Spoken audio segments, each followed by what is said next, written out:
And for more, I'm now joined by Jamil Jaffer, a former congressional advisor and White House advisor under President George W. Bush, and the founder of the National Security Institute. Welcome back to the show. It's always great to see you, Jamil. So the president was prepared to strike Iran. Now he's returning to the negotiating table. From a national security standpoint, what does Washington gain by waiting and not striking?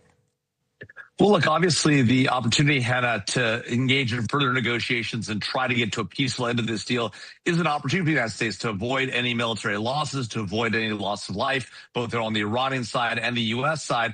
But of course, the challenge is there has to actually be an end in mind. And we've seen this show before, Hena. We've seen the president come out and say there's going to be a complete, total opening of the Strait of Hormuz. We've heard the president tell us Iran is ready to negotiate. They've agreed to a deal. They're going to give up their nuclear weapons. That just hasn't happened time and time again. Every time the president announces this, there's a brief pause, and then Iran starts hitting shipping again in the Strait, causing us to go back to the fight as well. So we'll see how this plays out. But, call me skeptical, Hena.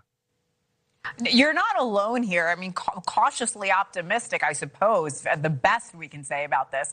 We heard in Hannah's report, Saudi Arabia and other Gulf states pushed Washington away from striking Iran. How much should Gulf allies' fears of Iranian retaliation influence American or United States diplomacy? Well, look, for everyone to really bring this war to a successful end, everyone has to be prepared to take on some amount of response from Iran.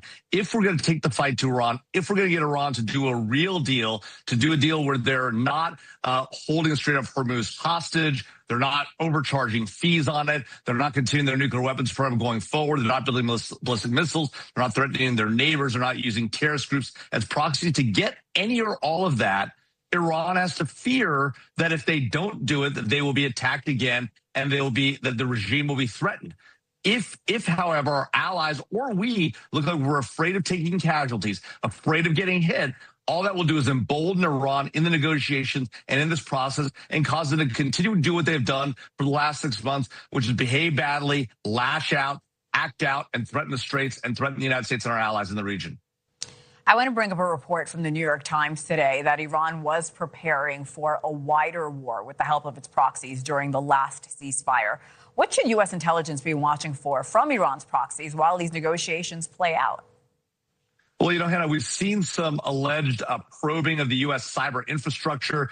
We heard about potential attacks against 30 Minnesota water systems, although the president there blamed the governor of Minnesota. Although I think general reporting suggests it was Iran or another nation-state proxy. We've heard, in addition, that there were other states that were threatened as well. So when you add that on to what's going on in the Middle East, the attacks on our neighbors, we've seen attacks against Kuwait, the United Arab Emirates, and the like. And, of course, the attacks on commercial shipping, not just Hena in the Persian Gulf and in the Strait of Hormuz, but by the Iranian proxies, the Houthis in the Red Sea at the Bab al-Mandeb, another critical choke point for oil traffic as well. So we see the Iranians lashing out. So anything like the activation of terrorist groups, the continued strikes on shipping in the Middle East, and threats against American cyber infrastructure, those are all signs that Iran isn't committed to doing what the president says they are, which is doing a deal here. I'm glad you mentioned those cyber attacks. I want to bring it stateside. You've worked extensively on responding to cyber attacks. Is it concerning that the president seems to be dismissing these current cyber attacks on the U.S. water infrastructure in several states?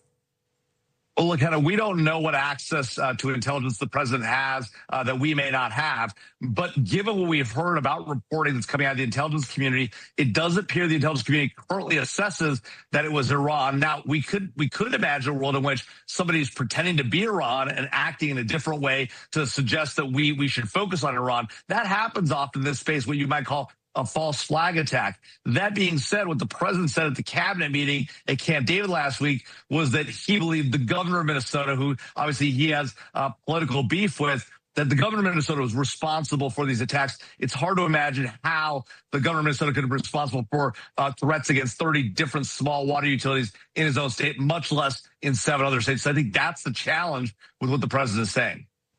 I have 30 seconds, Jamil. If Iran is ultimately linked to these cyber attacks you and I are discussing, is that an act that demands U.S. retaliation? Well, certainly the threat against the water infrastructure is a real serious thing. We need to punch back hard, and make sure Iran knows they can't get away with stuff like that. Jamil Jaffer, always appreciate your analysis. We'll see you soon. Thank you. Thanks, Hena.